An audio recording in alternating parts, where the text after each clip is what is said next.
A sharp crack echoed through first class as a baby wailed. And nobody helped.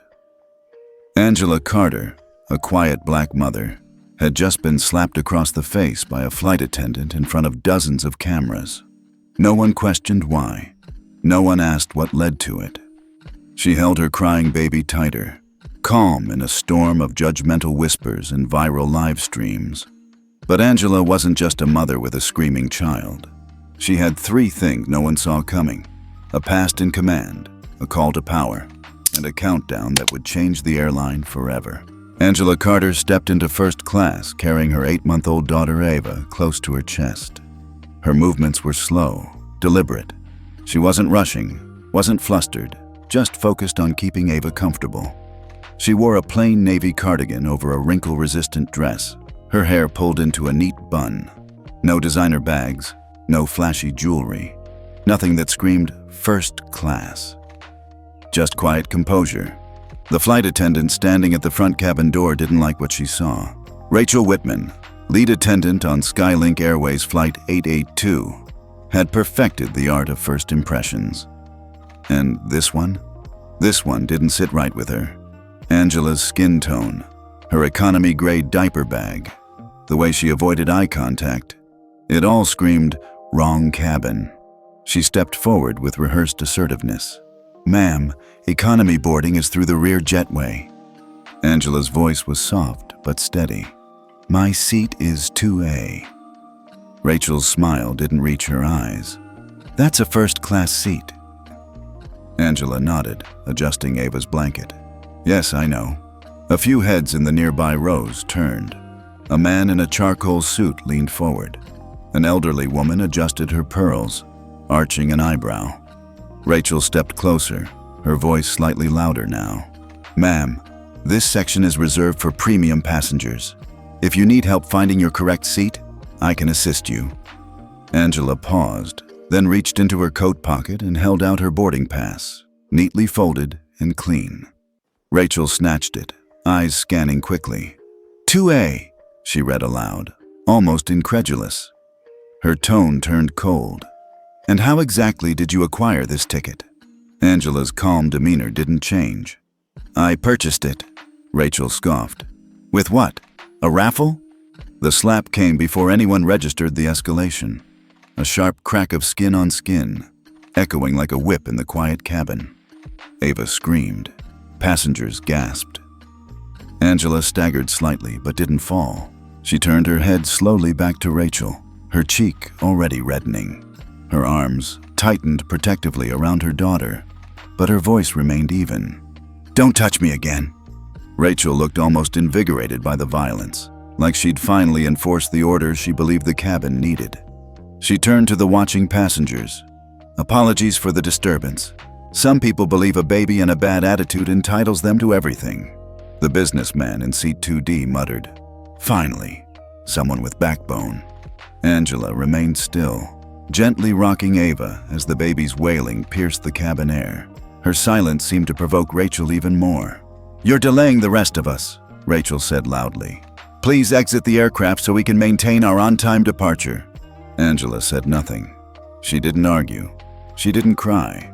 She simply reached into her bag to retrieve Ava's bottle, and that's when phones came out. A girl in her early 20s pulled up TikTok. "Y'all, this flight attendant just slapped a mom with a baby. I can't even." Her camera panned slowly from Angela's unmoving face to Rachel's still smoldering rage. Livestream comments started flowing in. "She deserved it. Why do people bring babies to first class? Bet she snuck in." Angela remained silent. She didn't even glance at the phones. Instead, she checked Ava's diaper bag and calmly pulled out a clean burp cloth. Her every movement was quiet, methodical, so controlled it made the chaos around her seem louder. Rachel pulled her radio from her belt. "Code yellow in first class. Disruptive passenger refusing to comply. Recommend immediate removal." Angela glanced briefly at her phone as a text came in. "Merger protocol ready? 12:00 p.m. Eastern." She tucked it away before Rachel could see. "Ma'am, you need to disembark, now."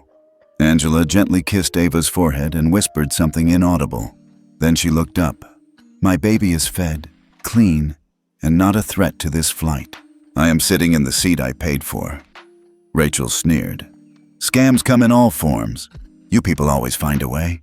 A collective exhale rippled through the cabin, but not a single voice objected. The elderly woman in pearls shook her head. "Standards have really fallen." The man in 2D shook his head in disgust. "This is why we can't have nice things." Rachel turned back to her radio.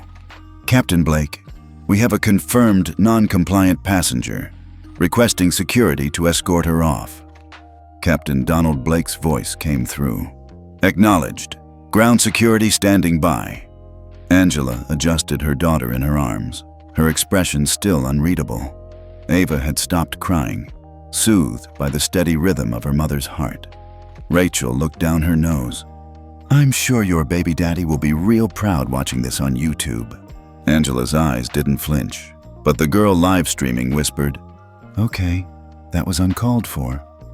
A second phone began broadcasting on Facebook Live. The incident was spreading. Angela remained seated, silent, still. But in her stillness was something else. Something that made the college girl filming turn her camera fully toward her. "Who is she?" someone whispered behind her. Rachel didn't notice.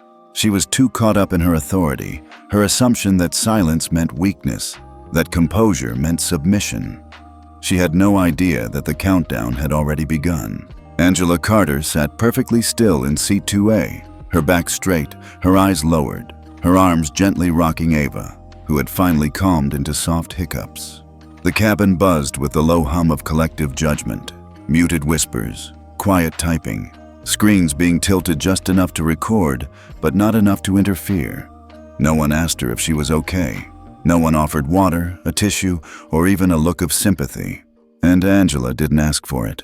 She simply sat, quiet, controlled.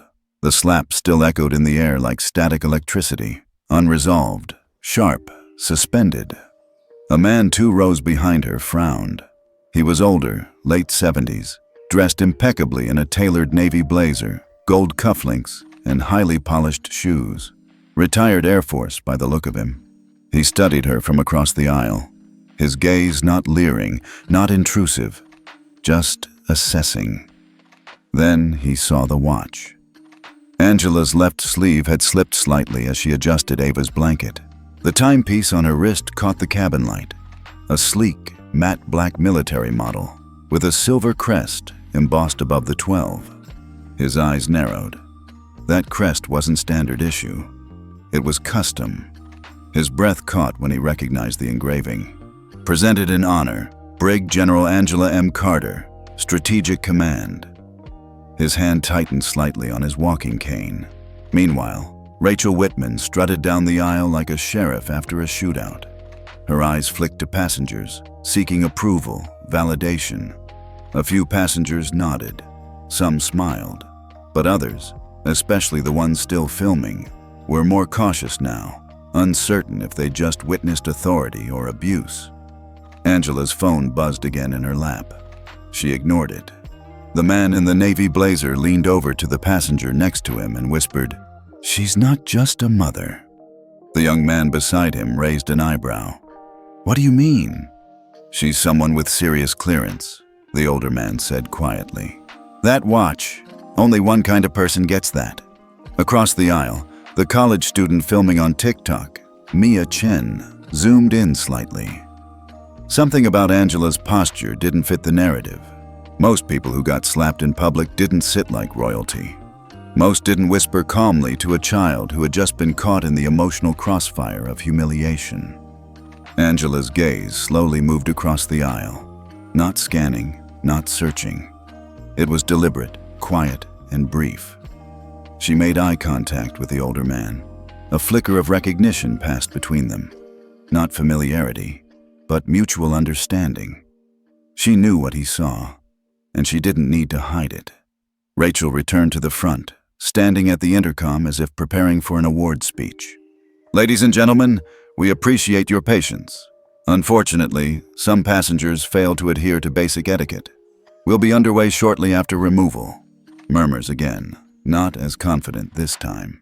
Angela reached into the side pocket of her diaper bag, slowly and purposefully. From within the folds of burp cloths and formula packets, a thin, metallic rectangle glinted. A card, distinct and unfamiliar.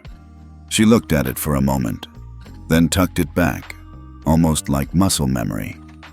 But Mia's camera caught the edge of it, paused, zoomed, screen captured. "Wait," Mia whispered to herself. She ran a Google image search on the symbol printed at the corner of the card, a stylized eagle intertwined with 3 stars and a shield. The result came up instantly: United States Department of Defense, Executive Access Clearance. Mia's eyes widened. "Holy..." The businessman in 2D leaned toward Angela again. "You know you're delaying everyone," he said sharply, but there was a tremor in his voice now. "There are people on this flight with real jobs." Angela turned her head and looked at him. No smile, no frown, just quiet, centered focus. He shrank back slightly. Behind her, the older man was now typing furiously on his phone. He opened a private forum used by retired officers. His post was short. "ID confirmed. Passenger on Skylink 882, General Angela Carter, being harassed by crew. Immediate escalation possible." Within minutes, replies pinged back. "Are you serious? Tell her to activate Shadow Protocol. We're watching. Keep us updated." Rachel returned, this time with a smug expression. "Security will board in 4 minutes, she announced to Angela, like a warning. Angela didn't even look up. Rachel stepped closer. "You still think you're staying here?" Angela whispered something into Ava's ear. The baby gurgled. Then she looked up and said clearly, "I am exactly where I need to be." Rachel scoffed, but something in Angela's tone caused a flicker of unease. In the back of the plane, the murmuring shifted. Passengers were still filming, but now with a different energy. Less scandal hunting, more curiosity. Something didn't feel right. Something didn't add up. Mia opened Twitter and posted the paused screen capture of Angela's metallic card. Captioned simply, "Who is she?" Within moments, the tweet was picked up by an aviation watchdog account. Angela's phone buzzed again. This time she answered. "Yes." A pause. "No. Don't intervene yet. Just observe." Another pause. "I'll call him when we hit the 3-minute mark." She ended the call, her voice never rising above a whisper. Mia whispered to herself again. "What the hell is happening?" The older man across the aisle tapped a few more keys. Then he looked up and smiled at Angela. Not condescending, not apologetic, just respectful. Angela gave him a slight nod in return. Rachel, oblivious, returned to the intercom one last time. "Final call. Disruptive passenger in 2A will be escorted off this aircraft. Thank you for your cooperation." Angela glanced at her watch, then whispered to Ava, "Time to show them who Mommy really is." Captain Donald Blake stepped into the first-class cabin with the kind of swagger that came from 20 years of never being questioned. His crisp uniform bore 4 gold stripes on each shoulder, his chin high, his smile tight. His eyes scanned the cabin, bypassing the tension like a practiced actor stepping onto a familiar stage. Rachel Whitman greeted him with theatrical urgency, her voice just loud enough for nearby passengers to hear. "Captain, this is the woman. Seat 2A. She's been non-compliant, verbally aggressive, and has disrupted the entire boarding process. The baby's been screaming for 20 minutes. I recommend immediate removal." Blake looked down at Angela with the faintest look of distaste. She looked ordinary. Too ordinary for this part of the plane. The baby on her chest was calm now, dozing, as if unaffected by the storm swirling around them. Angela didn't speak. She didn't even look at him. Rachel leaned in with an exaggerated whisper. "She struck me when I asked for her boarding pass. We have witnesses." It was a lie, but a small one. Easy to believe, especially with the murmurs of passengers echoing around the cabin. The businessman in 2D added fuel to the fire. "She's been nothing but difficult. The rest of us are trying to get to our meetings." Blake straightened and walked to the intercom. "Ladies and gentlemen, this is your captain speaking. Unfortunately, we are experiencing a delay due to a passenger's failure to comply with crew instructions. Your safety and comfort are our top priority, and we ask for your continued patience as we resolve this matter." The cabin responded with soft nods, eye rolls, and a few claps from the rear rows of first class. Angela still said nothing. Mia Chen, watching from her window seat, tilted her phone slightly and zoomed in on Blake's face. Her live stream audience was growing steadily, over 3,000 viewers now, many commenting furiously. Why is she not saying anything? If she's innocent, why not explain? This whole crew is unhinged. Something's weird. Look at her face. She's not scared, she's calculating. Angela's calm was unsettling. Even Mia, who had instinctively sided with her at first, now hesitated. Why wasn't she fighting back? Why not scream, cry, demand justice? Instead, she sat like a queen in exile, dignified, silent, unshaken. The captain stepped closer.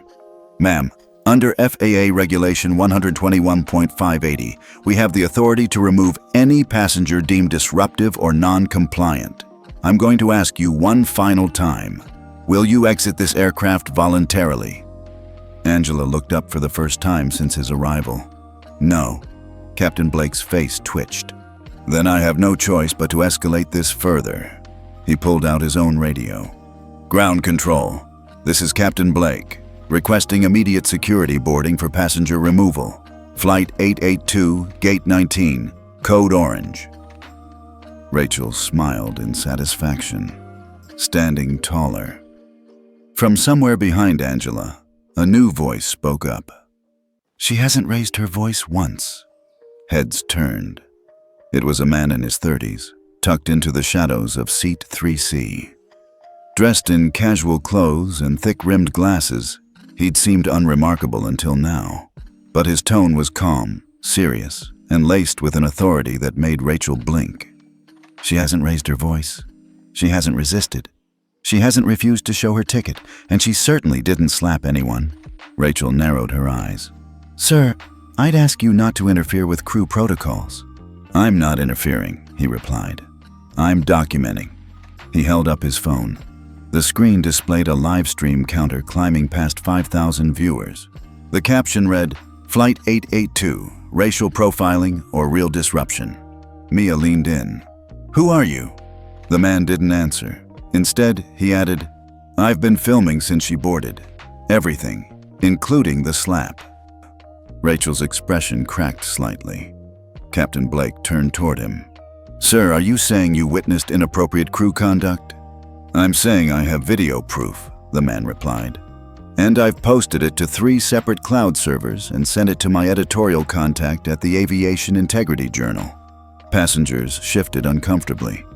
The temperature in the cabin dropped 10 degrees. Angela still hadn't moved. Blake cleared his throat. "Then I hope your footage supports the crew's actions, for your sake." The man in 3C smiled faintly.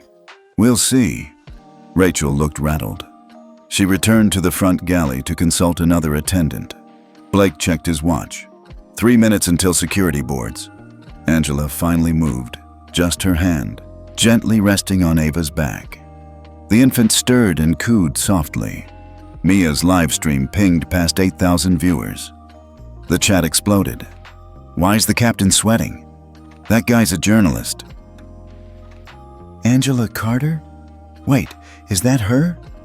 Mia's fingers flew across her keyboard. She opened Google, typed Angela Carter Defense, and hit enter. One result stood out immediately. Retired Brigadier General Angela Carter, former Strategic Command Advisor, Department of Defense. She gasped audibly. The man in 3C turned toward her slowly. "You just figured it out, didn't you?" Mia nodded, eyes wide. "She's not just anyone." "No, she never was." Rachel returned just in time to hear the words. Her smile faltered. Angela adjusted the strap on her baby carrier, took a deep breath, and turned her head slightly toward Blake. "You might want to hold that security call." Blake scoffed. "Why? Planning a tantrum?" Angela looked at her watch, then whispered, 2 minutes. Angela Carter didn't flinch as the intercom clicked again overhead. This is your captain. Ground security will be boarding shortly. We appreciate your cooperation during this unexpected delay. To the untrained ear, it sounded professional, standard. But to Angela, who had briefed presidential-level security teams for years, it was theater. The language was too polished. The timing too perfect. Captain Blake wasn't managing a threat. He was performing dominance, but she wasn't the audience. Ava squirmed softly against her chest, and Angela gently shifted the diaper bag to retrieve a pacifier. As she unzipped the side compartment, a thin, metal object slipped from between folded cloths and fell onto the floor with a quiet clink. It gleamed beneath the seat lighting. Mia Chen, still recording, zoomed in reflexively. The camera caught it. A card, polished titanium with laser-etched edges. Not plastic, not corporate, and not something you'd expect to find next to a bottle of baby formula. Rachel Whitman, back near the galley, was too busy whispering to a colleague to notice, but others did. The older man in the navy blazer, retired Air Force, went still. He'd only seen cards like that once, in briefings where clearance was color-coded, and that metallic sheen meant one thing: restricted federal access. Angela calmly bent down and retrieved it, sliding it back into the bag. But it was too late. Mia had already paused the live stream to capture a still image. She zoomed into the emblem at the top of the card, a trident wrapped in laurel, flanked by 3 stars and a banner beneath. She ran a reverse image search. In seconds, results populated. Federal Defense Advisor, United States Department of Strategic Operations, classified Tier 4 clearance. Mia's heart pounded. This wasn't just a high-level frequent flyer card. This was the kind of identification that opened bulletproof doors, not aircraft cabins. She posted the image to Twitter with one caption: "Who is she?" The internet responded like a lit fuse on dry dynamite. Within 90 seconds, the hashtag trended regionally. Journalists from verified accounts began asking questions. The original TikTok clip passed 25,000 live views. Comments flooded in. "That's not a mom with a baby. That's someone powerful. Why is she letting them do this to her? She's got to be testing them. This is a trap." Angela adjusted Ava's blanket with slow, deliberate care. She checked her phone, not messages, just the time. 1 minute, 37 seconds. The man in 3C, still live streaming under the username Onboard, caught the shift. "Something's happening," he murmured to his viewers. "That card changes everything." He panned his camera slowly to capture passengers whispering to one another, growing visibly uncomfortable. Authority no longer looked so absolute. Rachel returned to the aisle, determined to reclaim control. "Ma'am," she said, voice clipped, "I suggest you prepare your belongings. Security is on their way." Angela didn't respond. Rachel noticed the diaper bag had been shifted. Her eyes narrowed. "I'll need to inspect that bag." Angela looked up. "No, you won't." Rachel reached for it anyway. Angela's voice turned to steel. "Do not touch that." The tone stopped Rachel mid-reach. It wasn't loud. It wasn't even aggressive. But it was the kind of voice that made trained soldiers freeze. A voice that carried the authority of consequence. Mia whispered to herself, "She's done that before." The captain returned, flanked now by a junior attendant and visibly trying to stay composed. He approached Angela once more. "This is your final notice." Angela looked him straight in the eye. "I don't take orders from you." The captain laughed, dry and dismissive. "You're about to be escorted out of here." Angela unzipped the front pouch of her baby carrier and retrieved a second device, sleek, matte black, no branding. She tapped once, then held it up. An audio tone chirped softly. The captain frowned. "What's that?" Angela smiled for the first time since boarding.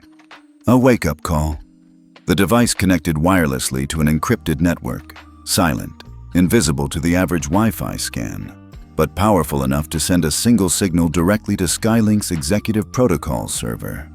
Rachel's radio crackled, then went dead. So did Blake's. Flight systems across the aircraft paused, momentarily glitching. Seatback screens flickered. Passengers murmured. Angela calmly returned the device to her bag. Mia's live stream hit 32,000. "What the hell just happened?" one viewer commented. "Is this real? Is she taking over the plane?" "I'm hooked. Don't stop filming." In the back, a second attendant ran toward Rachel, whispering urgently. Rachel turned pale. Something on her tablet wasn't working. Her credentials had been invalidated. Angela turned her head slightly toward Cole in 3C. "Your editor at Aviation Integrity? Tell them to log into the FAA enforcement portal. Code Carter, Echo Delta 4. Cole blinked. "How do you know?"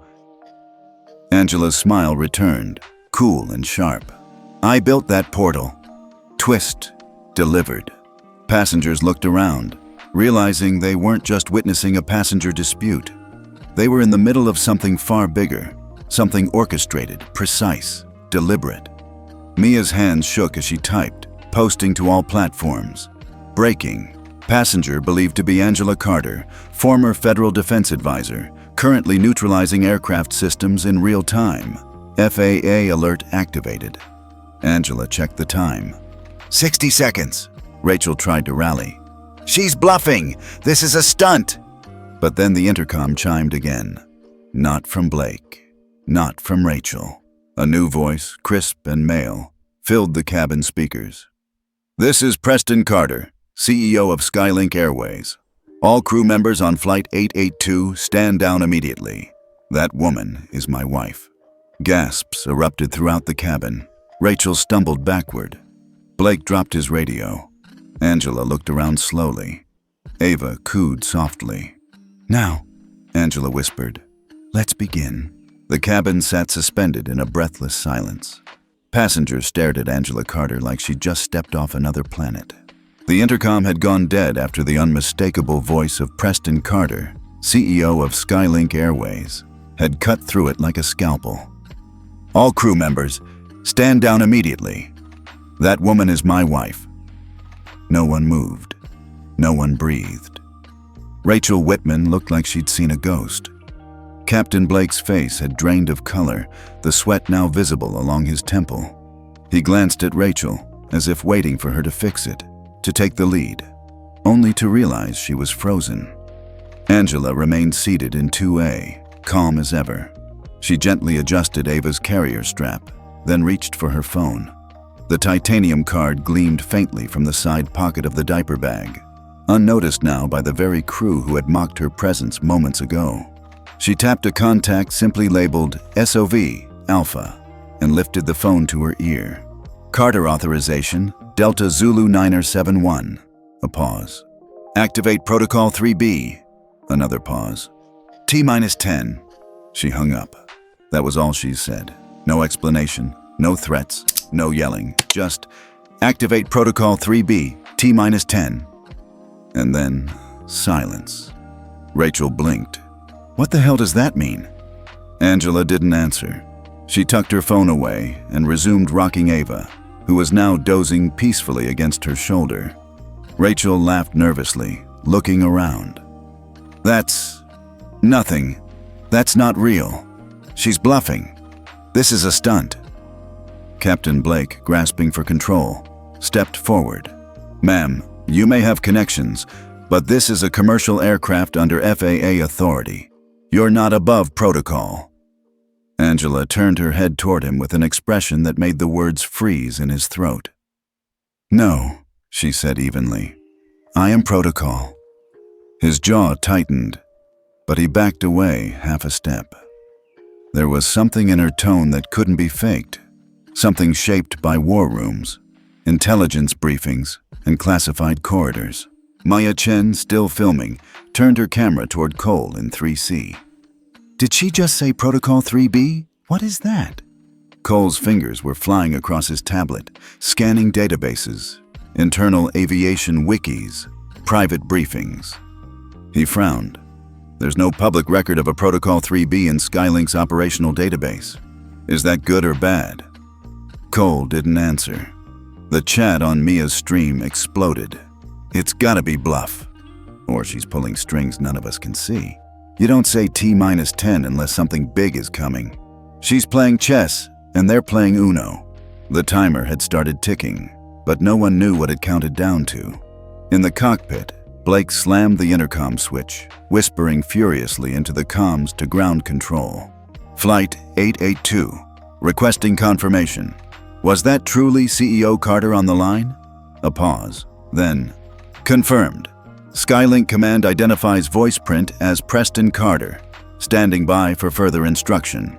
Blake's hands trembled. He clicked off the comms and turned to Rachel. She's not bluffing. Rachel shook her head. That doesn't mean anything. He's her husband. He's covering for her. Did you not hear the part where she called in a protocol with a countdown? It's an intimidation tactic. It's working. The intercom chimed again, this time from an external source. Flight 882, this is Skylink Operations Command. Do not proceed with security removal. Federal oversight has been notified. Await further instructions. Angela didn't flinch. Passengers whispered anxiously. Federal oversight? This is insane. I thought she was just a mom. She's got the feds involved? Cole's screen lit up with an alert. Unscheduled system audit initiated. Skylink 882, clearance level, classified. He turned to Mia. She triggered an internal federal response, mid-flight. Is that bad? No, it's unprecedented. Angela's silence was starting to scare them more than her words ever could. She checked her watch. The second hand ticked past the 8-minute mark. Rachel took a deep breath and approached her again, this time less like a guard dog, more like a cornered fox. What is Protocol 3B? Just tell me. What are you doing? Angela's reply was soft. I'm giving the system one last chance to correct itself. By doing what? Shutting us down? No. Then what? Angela looked at her with pity. Exposing you. Rachel flinched. Cole's stream crossed 40,000 viewers. Hashtag Protocol 3B was now trending nationally. Maybe we should move her to the back, Blake muttered to Rachel. You touch her now, Cole said loudly, and you'll be doing it in front of 500,000 people before this lands. Angela turned toward Cole and gave him a nod. Rachel hissed, This is a circus. Angela smiled faintly. No, this is accountability. In the background, devices began chiming. A new push alert was hitting phones. Breaking. Passenger identified as Angela Carter, former Defense Strategic Advisor, currently in dispute aboard Skylink 882. Federal review underway. The college girl behind Mia gasped. She's that Angela Carter? Mia whispered. She's everything they hoped you'd never be. Angela kissed Ava's forehead. The clock ticked past 7 minutes. Rachel backed away slowly, her face pale. In the galley, a call came in for Captain Blake. He picked up, voice cracking. Blake. A low voice answered, one he knew instantly. Donald, this is Marcus Boone from the FAA Office of Federal Enforcement. Blake swallowed. Sir, sit tight. Your aircraft is under review. Do not attempt to remove passenger 2A. She is currently executing classified oversight protocol with agency approval. Blake looked through the cabin door at Angela. Boone continued, If you interfere, you will be placed under immediate investigation. Do you understand? Blake nodded. Yes, sir. He hung up. The crew had lost control of the plane, and everyone knew it. Angela? She simply leaned back in her seat. 6 minutes, she whispered. At first, it was subtle. The flight attendant call lights blinked once, twice, then stayed on without anyone pressing them. Seatback screens flashed white, then dark, then restarted with a faint buzz. Probably a glitch, someone muttered. But Angela Carter didn't move. Captain Blake noticed the flicker from the cockpit and barked a command through the comm. Reboot seat interface systems. Reset cabin controls. The junior technician tapped at the master screen, then frowned. Sir, we've lost control of passenger interface modules. What? They're offline. not responding to standard resets. Blake leaned over. Pull maintenance access. A red notification blinked in the corner. Override. Admin restricted. Federal level. He blinked. Try again. The message returned, this time in bold. Access denied. Protocol 3B active. His face drained. In the cabin, Mia's phone buzzed with a real-time alert from a public aviation dashboard. Flight 882 rerouted to classified holding pattern. Source: FAA backend flag. She stared at it, confused. Cole, what the hell is a classified holding pattern? Cole's eyes went wide as he read the alert. That doesn't exist for commercial flights. That's used in defense-level reroutes, usually during federal escorts or blackout events. You're saying? I'm saying she's not just neutralizing their authority, she's redirecting the entire aircraft control system. Angela remained seated, one hand gently tapping Ava's back. She glanced once more at her watch. 5 minutes. Back in the cockpit, Captain Blake was yelling. Ground Command, this is Flight 882. We've lost access to critical systems. Requesting status on override. The line crackled for several long seconds before a woman's voice came through. Calm, clipped, terrifyingly precise. Captain Blake, this is Natalie Soren from Department of Homeland Oversight. You are operating under restricted authority. Passenger 2A has activated Protocol 3B. Please stand by. He snapped. She's just a passenger. Incorrect, the voice replied. She is acting under federal compliance authorization. Any further obstruction on your part will be interpreted as interference with a federal investigation. The line went dead. Blake sat frozen. Rachel stood just behind him. This is a nightmare. Back in the cabin, more anomalies spread. The Wi-Fi signal vanished. Bluetooth controls deactivated. Passengers' personal entertainment apps restarted into a blank screen showing only one message. Protocol 3B active. Please remain seated. The businessman in 2D stood, frustrated. This is outrageous! My apps aren't working. My VPN just dropped. A younger woman tried calling her husband, but found her phone locked in airplane mode, with no override. Why can't I access anything? The crew scrambled to explain, but no answers came. Angela finally moved. She reached into the side of her bag and pulled out a compact earpiece, placing it carefully into her right ear. Her eyes remained calm, her demeanor unchanged, but the atmosphere around her buzzed with growing anxiety. Cole whispered, she just switched to tactical comms. Mia's livestream surpassed 50,000 viewers. The hashtag #SheRunsThePlane began trending across 3 platforms. Are we being hacked? The elderly woman in pearls asked, her voice trembling now. No, ma'am, Angela said gently, for the first time addressing someone not in uniform. You're being protected. Rachel, now visibly sweating, made a move toward Angela's seat. You can't just... Angela held up one hand, palm forward.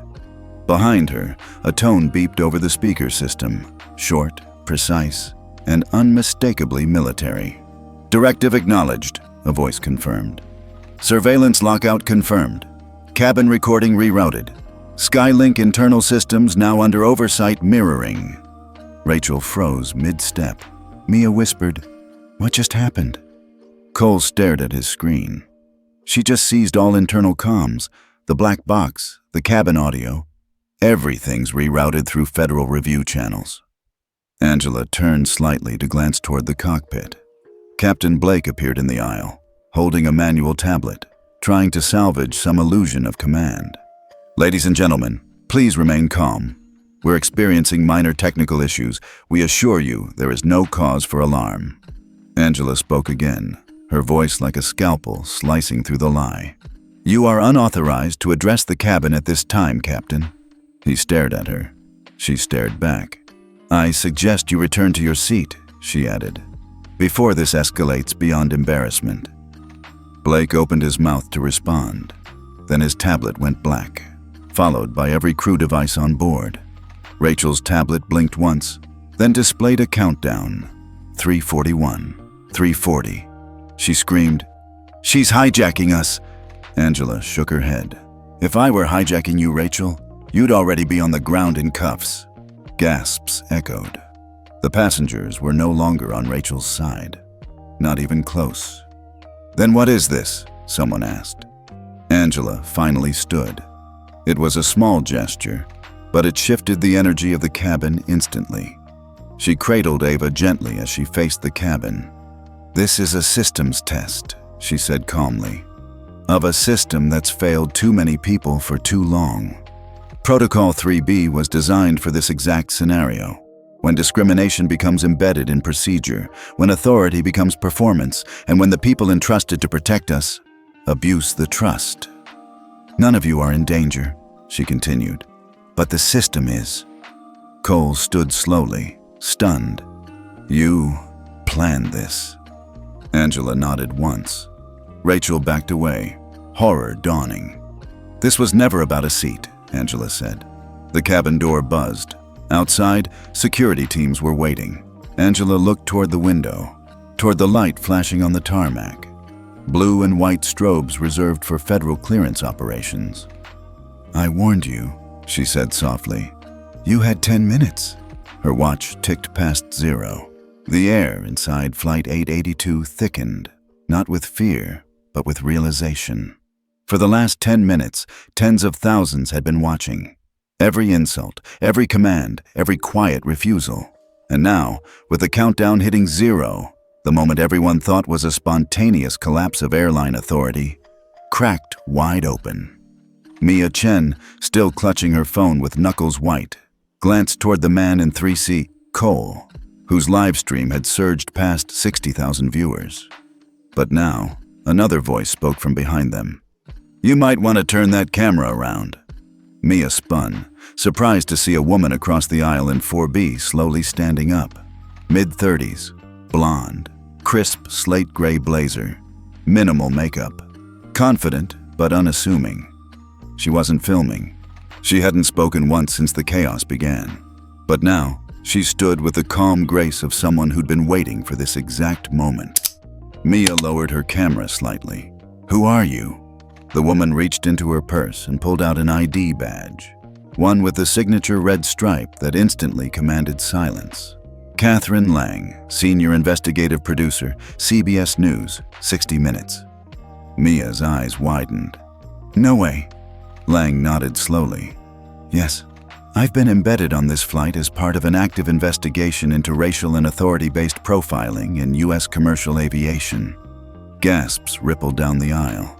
Captain Blake, halfway through trying to reclaim control, stopped mid-sentence. Rachel turned chalk white. Lang continued, now addressing the cabin. What you've witnessed over the past 40 minutes has been recorded from multiple angles. Every word, every order, every failure to verify identity. This was never random. Angela turned toward Lang, her expression unchanged. Lang nodded with deep respect. Ms. Carter, or should I say General? Angela returned a small nod. Catherine Lang then pulled out a second device and tapped the screen. Behind her, a wall of seat-back monitors came to life. The aircraft's onboard entertainment system had been replaced with a single interface.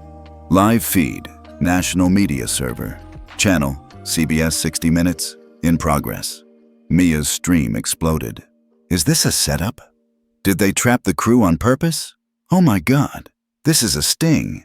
She's the story. She's the whole damn story. Lang faced the cabin.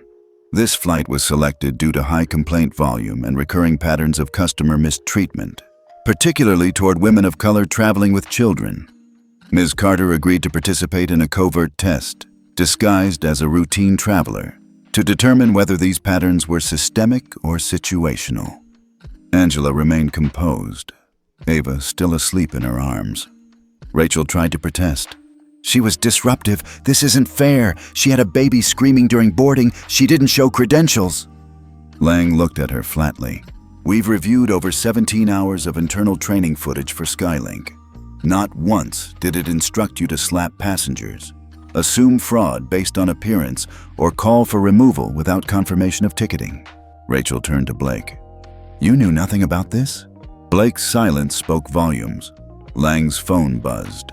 She checked the message and turned to the camera now broadcasting across every screen on the flight and across the national feed. To our viewers watching live, this is a developing report. The woman at the center of this story is not only a retired brigadier general and federal defense advisor, but also the wife of Skylink Airways CEO Preston Carter. This footage, streamed and verified, confirms ongoing discriminatory practices and has already triggered federal review protocols within FAA enforcement. Angela finally stood. She looked at the cabin, not with judgment, not with pride, but with the gravity of someone who'd waited years for this exact reckoning. "This wasn't for revenge," she said. "This was for reform." Rachel stumbled backward, her voice cracking. "This isn't legal. You can't ambush us like this. You didn't even warn us." Lang raised an eyebrow. "Do your passengers get a warning before they're humiliated for their skin color or crying babies?" Rachel fell silent. Mia turned the camera back toward Angela, whispering to her viewers, "You guys, this is historic.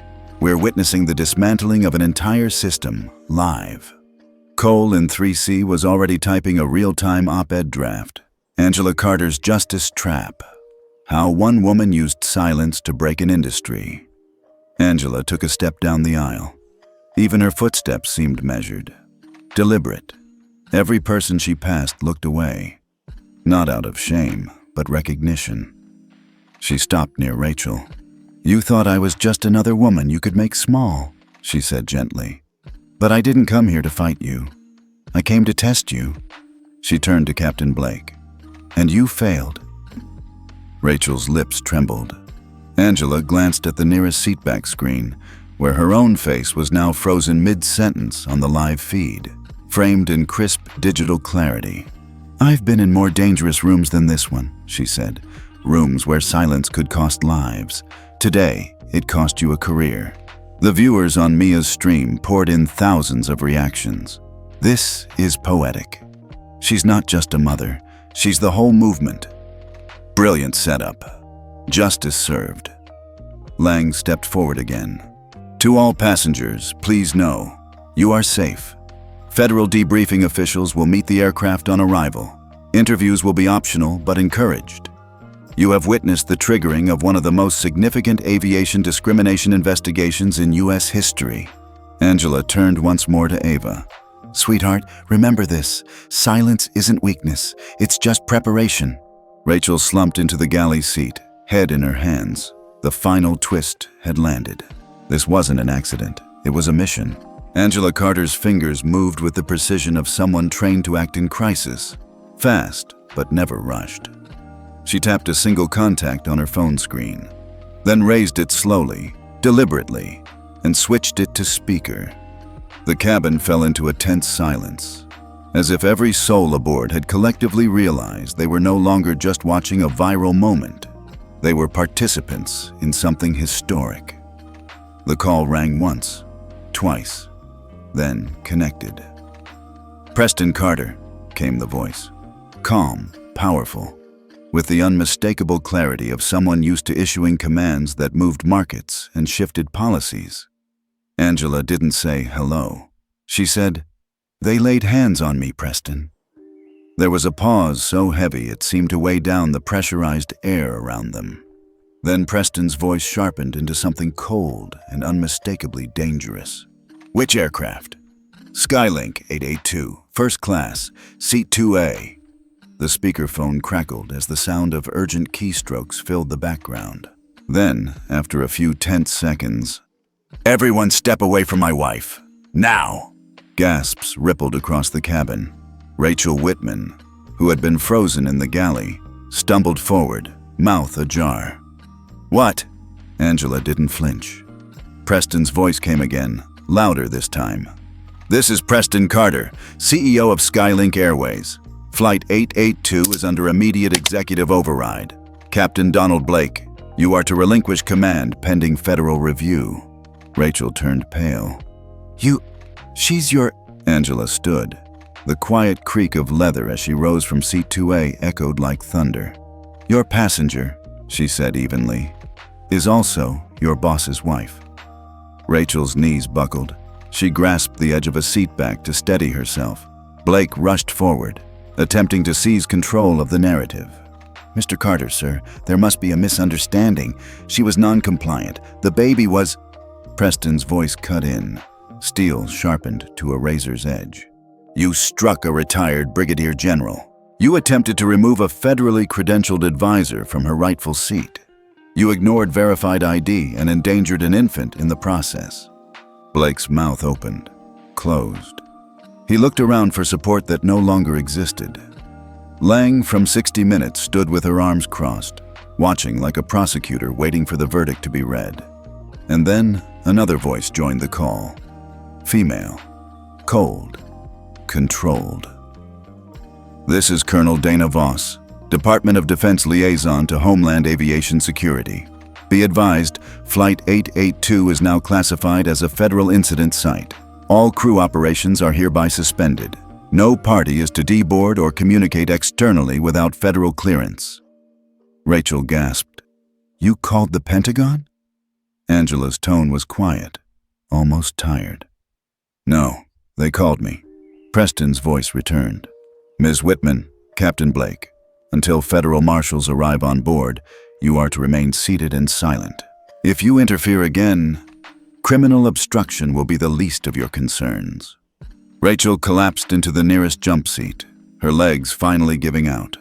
Captain Blake clenched his fists but obeyed. The cabin was dead quiet. Phones had stopped filming. Even the live streams paused, as viewers tried to make sense of what they were watching. Angela turned to face the passengers. You've all seen what happens when people make assumptions. When we trust uniforms more than truth. When we let silence excuse violence. She looked directly at the elderly woman in pearls, who had earlier whispered her disapproval. The woman looked away in shame. Angela's voice remained calm, but resolute. I didn't come here to be a victim. I came here to expose a system, and every one of you helped prove it exists. The Wi-Fi came back online, but not with the standard airline logo. Instead, each screen displayed the seal of the Department of Homeland Security. Internal review in progress.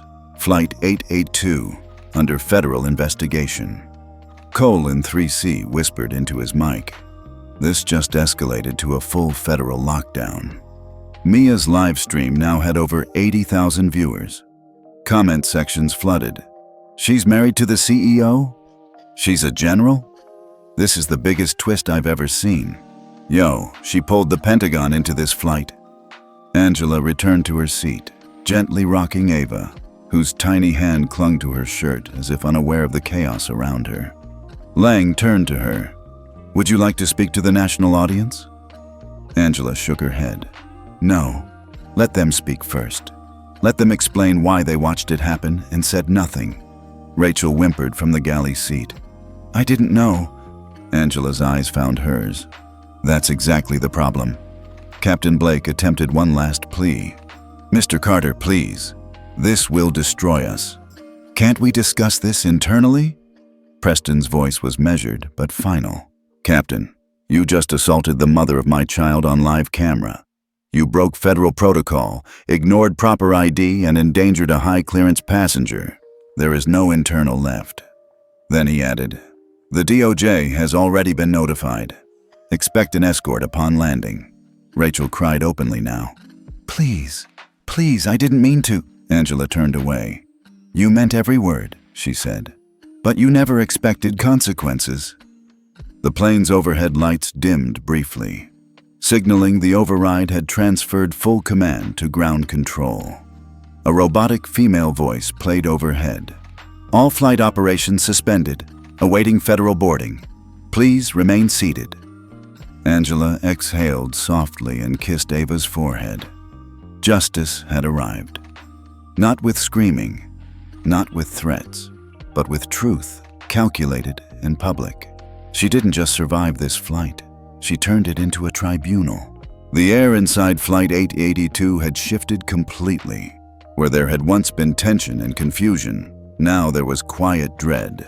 Heavy, suffocating, inescapable, the seal of the Department of Homeland Security glowed on every seatback screen like a warning label.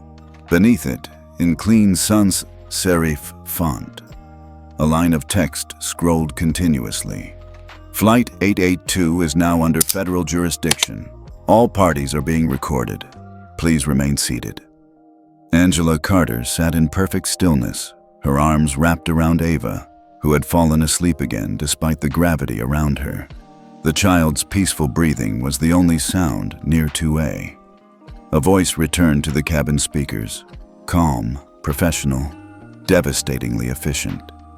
This is Agent Daniel Rosas, Department of Federal Oversight, Captain Donald Blake and lead flight attendant Rachel Whitman. You are both suspended from active duty, effective immediately. A federal investigation is underway. Gasps. Rachel's mouth dropped open. You can't. No, I've been with Skylink for 8 years. You can't suspend me on a call. But Agent Rosas continued without pause. You are ordered to remain seated. Your digital access credentials have been revoked. Your devices are being remotely disabled. Rachel's tablet powered off with a flicker. Her smartwatch buzzed once, then shut down. Even the badge clipped to her uniform blinked red and flatlined. Blake slumped in his seat, his face drained of all color. The flight attendants at the rear watched in silence. No one moved to defend them. The quiet condemnation in the air was louder than any confrontation. Lang, the 60 Minutes producer, pulled out a secondary tablet. We're receiving the preliminary results of Skylink's internal crew conduct audit. She tapped the screen. The cabin lights dimmed slightly as the overhead monitors flickered to display a live feed. Charts, documents, complaint files. Lang's voice rang clearly. In the past 5 years, Captain Blake and lead attendant Whitman have been named in 6 separate passenger discrimination complaints. Mia Chen, still filming, zoomed in on the screen. Names, dates, and redacted testimonies rolled by. African-American mother denied pre-boarding despite medical status. Latino man accused of fare evasion in business class. Wheelchair-bound veteran removed after failing to follow instructions. Every case followed a pattern. Public humiliation, false accusations, crew overreach. And every one had been settled quietly, with non-disclosure agreements, compensation, and internal warnings. None of it had ever reached the public. Until now. Angela's voice carried softly from her seat. They weren't isolated incidents. They were rehearsals. Rachel's head jerked up. You planned this? No, Angela replied, not even looking at her. You did. Cole in 3C turned to his screen, receiving a flood of alerts. Oh my God, social media just started pulling up their old posts. What kind of posts? Mia asked. Their personal accounts, comments, photos. Whitman's been on record for years with racially coded jokes. Blake has a private Facebook group where he calls certain passengers entitled tourists in disguise.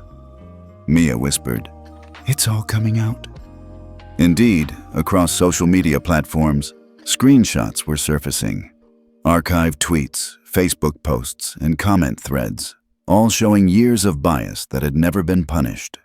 One post from Rachel's account read, You can always tell who snuck into first class by the size of their diaper bags. Cole read it aloud. The cabin collectively recoiled. Lang added, Our team is currently verifying these accounts, but based on timestamps and IP records, they appear authentic. Rachel's eyes filled with tears. That was years ago. I didn't mean it like that. Angela finally turned to face her.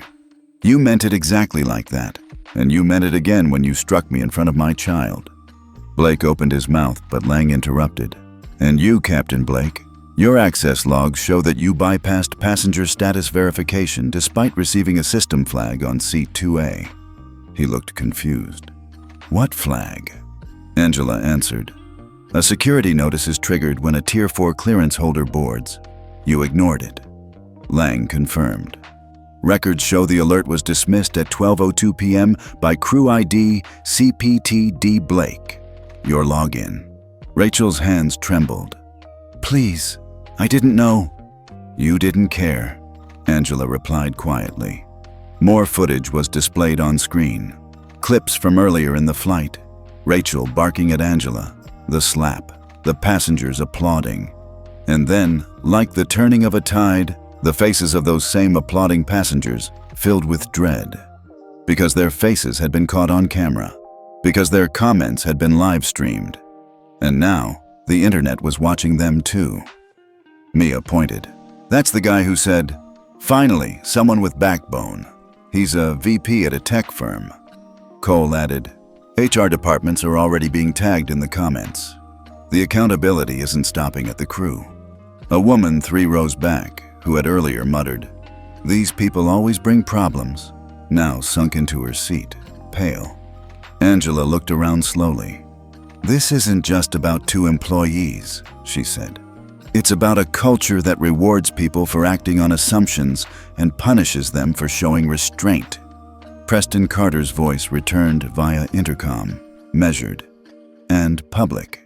Effective immediately, Skylink Airways will begin releasing all internally settled passenger complaints over the past 10 years. NDAs will be voided. Full transparency will be enforced. And every employee named in repeat incidents will be reviewed for dismissal or prosecution. Rachel whispered, "You're destroying my life." Angela looked her in the eye. "You destroyed it the moment you forgot I was a person." Behind her, the federal agents were boarding. The tribunal had begun. Angela Carter stood at the front of the cabin, calm and resolute, as the federal agents filed aboard with quiet precision. Their presence made it clear. This was no longer a flight. It was now a federal operation. And she wasn't just a passenger anymore. She was the authority. The lead agent approached Angela with respectful nods.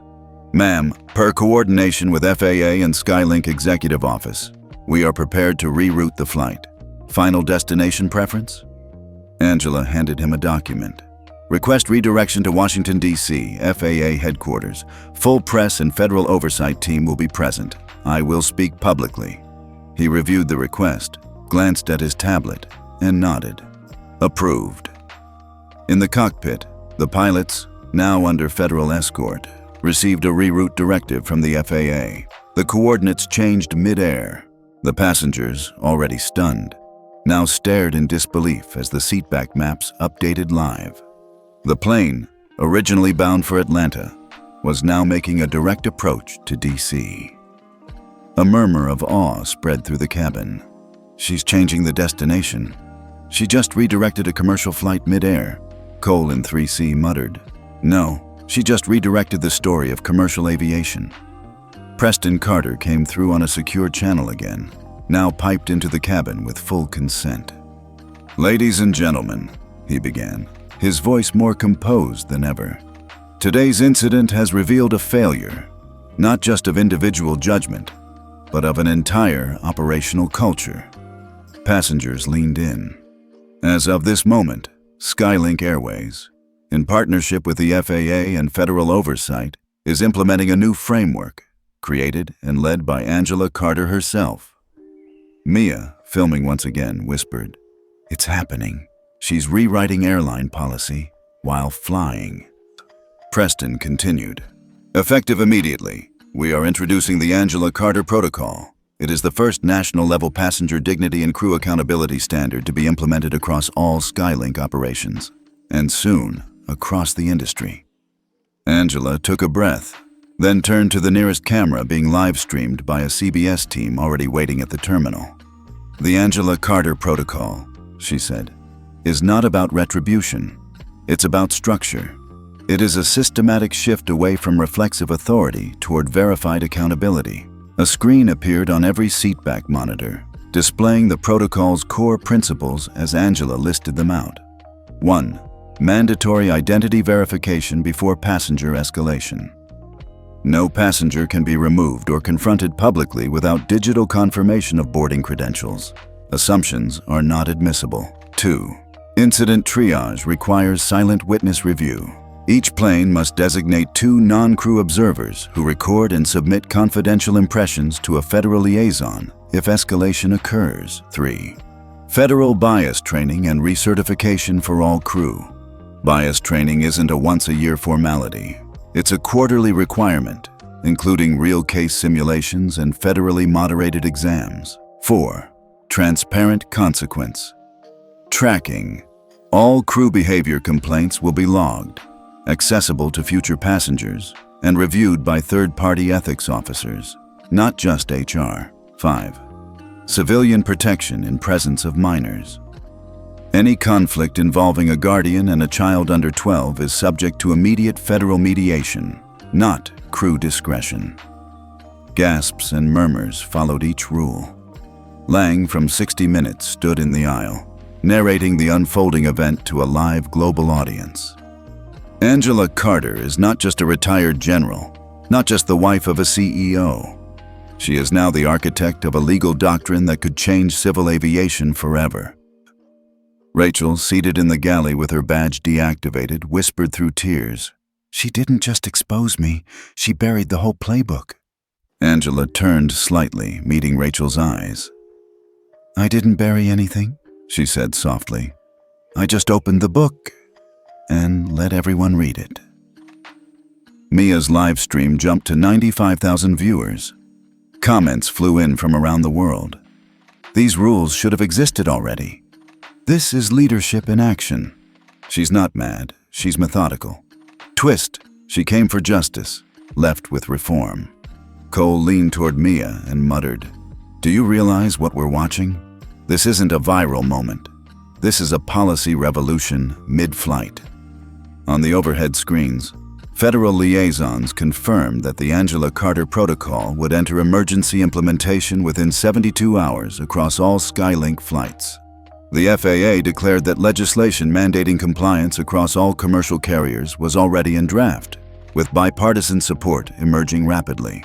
Angela walked slowly down the aisle as she spoke. "This isn't just about planes. It's about how we treat each other in confined, high-stress, zero-option spaces." She stopped near the elderly woman in pearls who hadn't dared speak since earlier. The woman looked up, trembling. I'm sorry for what I said." Angela nodded. "Accountability doesn't start with punishment," she said gently. "It starts with honesty." Preston's voice returned. "And on behalf of Skylink, I will ensure that honesty is enforced. Every single executive who signed off on settlements, who ignored crew patterns, who buried internal memos, they are being reviewed." At the rear of the cabin, applause began. Soft at first, hesitant. Then it grew. It wasn't the kind of applause for entertainment. It was for change. Angela raised her hand slightly. "No cheers," she said. "Not yet. Change doesn't end in applause. It ends in new rules and new leaders to enforce them."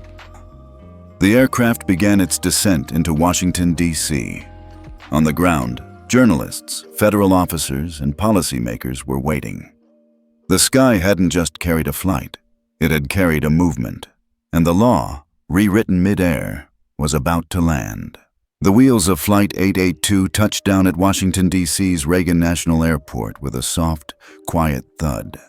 But the moment it happened, the world seemed to erupt. On the tarmac, dozens of federal vehicles stood in line, their lights flashing, not in alarm, but in welcome. Reporters crowded behind security barricades. Satellite trucks hummed with readiness. Live stream notifications pinged in the pockets of millions. Flight 2 had become the most watched landing in aviation history. But inside the plane, Angela Carter didn't rush to disembark. She remained seated in 2A, Ava nestled against her chest, breathing softly, peacefully. The seatback screens were off now. The cabin lights dimmed. A reverent silence filled the space, as if everyone aboard knew something sacred had just occurred. A federal marshal approached Angela gently. "Ma'am, we're ready when you are." Angela nodded once. "Thank you, but I won't be continuing the flight." He blinked. "You're not flying Skylink's return?" Angela stood slowly, cradling Ava as she rose. "Not today. Skylink needs time to heal, from the inside out. They're still my family, but even families need boundaries when they've been hurt." Her voice wasn't sharp. It was measured, grounded, full of grace. And yet, it shook the air more than any command she'd given that day. Rachel Whitman, still in the rear galley, looked down at her hands as if realizing, perhaps for the first time, the real weight of what she had done. Captain Blake sat silently under federal escort, a broken figure whose stripes had once symbolized authority, now stripped down to shame. The moment Angela stepped into the aisle, the entire plane seemed to exhale. No one clapped, no one cheered. It was quieter than any award ceremony, more sacred than any medal presentation. Mia Chen, still recording, whispered to her camera, "She's not leaving as a victim. She's leaving as a leader." Angela made her way toward the exit, flanked by marshals but untouched by them. She wasn't under protection. She was the one setting the tone. Outside, Preston Carter stood behind a press podium, flanked by Skylink executives and federal regulators. He had refused to make a public statement until his wife was safely on the ground. As Angela descended the aircraft stairs, holding Ava in one arm and her overnight bag in the other, the press surged forward. But the agents formed a wall of space, giving her dignity, not distance. She didn't wave. She didn't speak. She simply walked past the cameras with the quiet strength of someone who didn't need to explain herself anymore. Every screen across the country captured the same frame. Angela Carter in a simple navy coat, Ava asleep against her chest, stepping away from the plane that had made her a household name.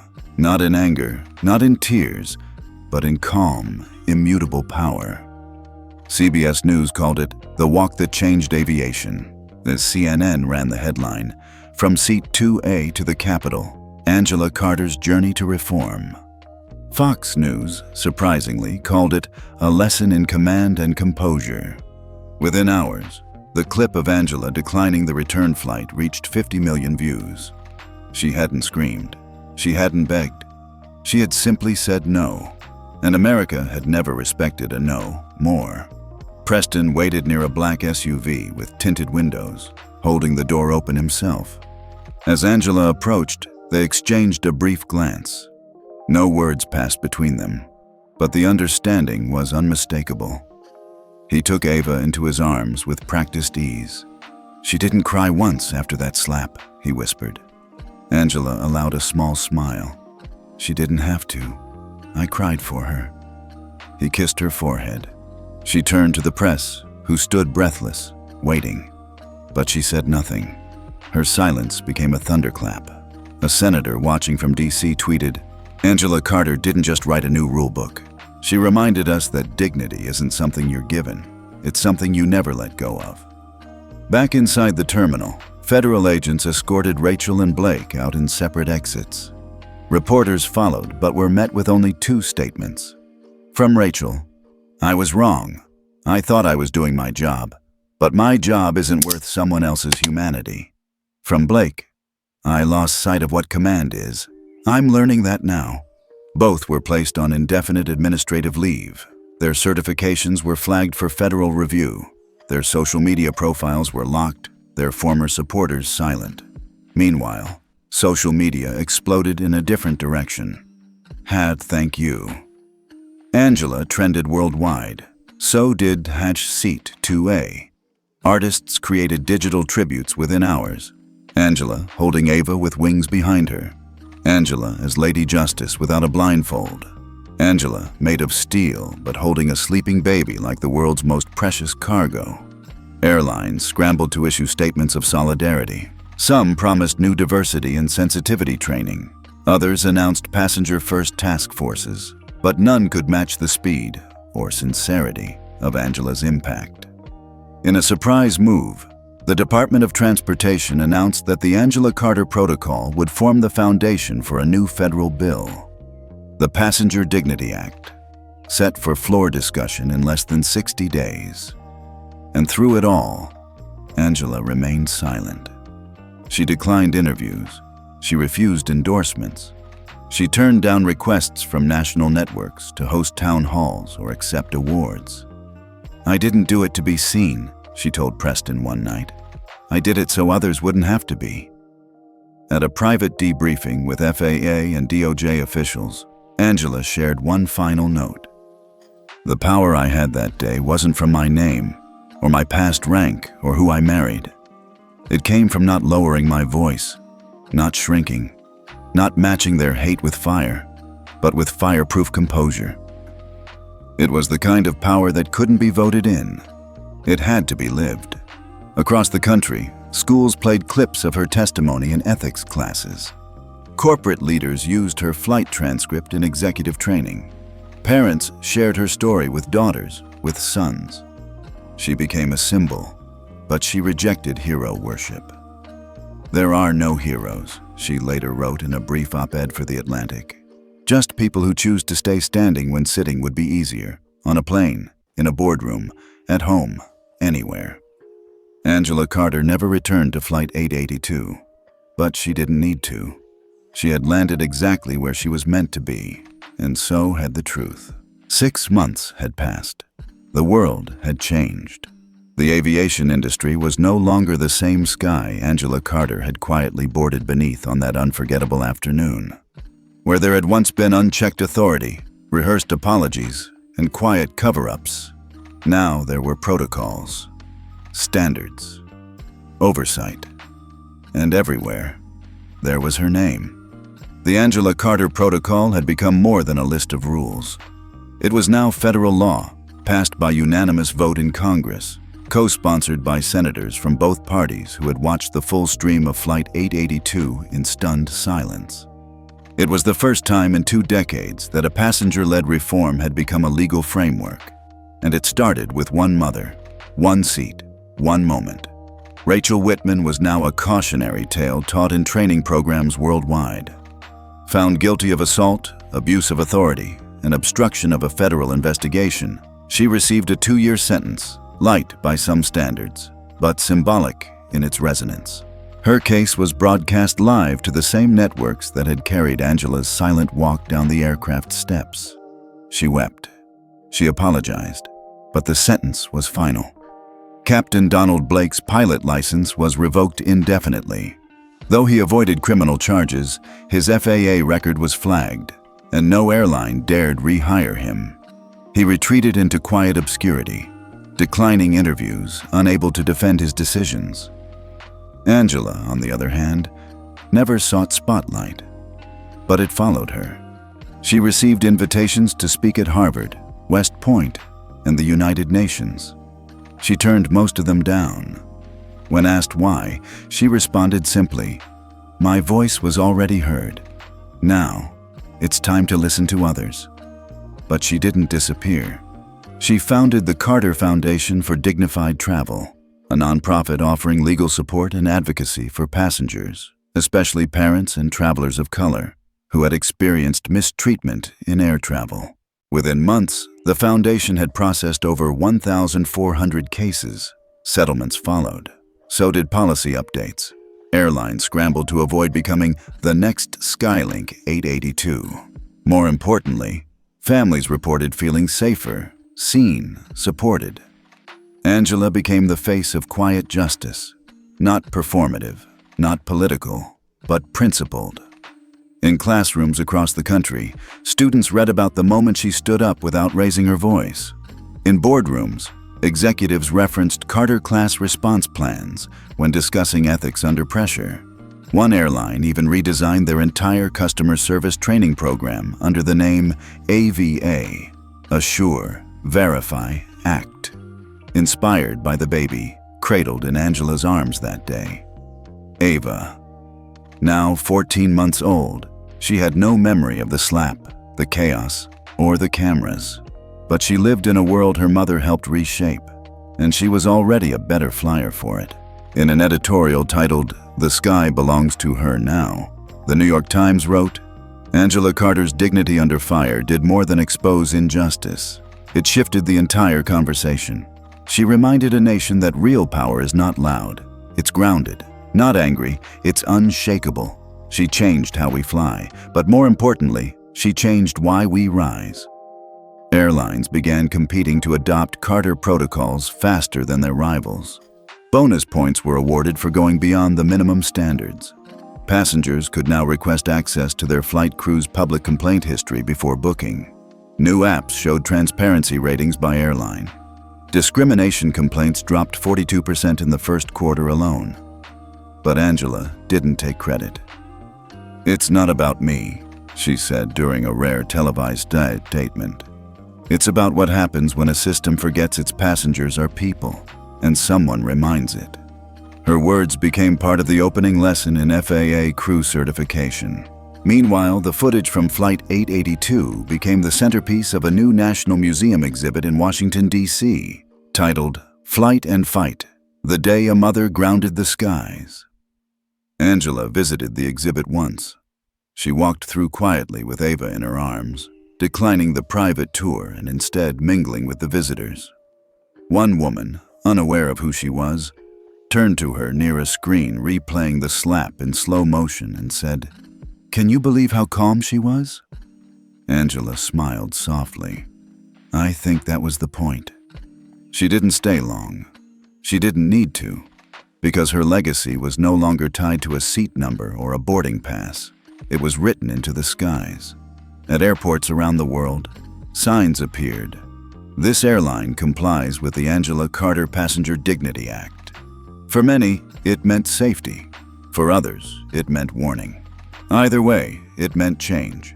Every Skylink aircraft now carried onboard documentation that explicitly outlined passenger rights, escalation procedures, and crew transparency mandates. The image on the cover? A silhouette of a woman standing at the top of airplane steps, holding a child. Not triumphant, not celebratory, but steady. In one of the final interviews Angela ever gave, she was asked, "Would you go through it all again?" She thought for a moment. Then, "Yes, but I'd do it knowing my daughter would never have to." It was that answer, simple, human, maternal, that sealed her place not just in policy books, but in people's hearts. Angela Carter never ran for office, never took a corporate position, never signed a book deal. But every time a flight attendant paused before making an assumption, every time a passenger felt safe asking for help, every time a crying baby wasn't met with scorn, but with support, Angela's work echoed. She had written a new altitude into the soul of travel, and the sky would always remember the day it learned who it really belonged to.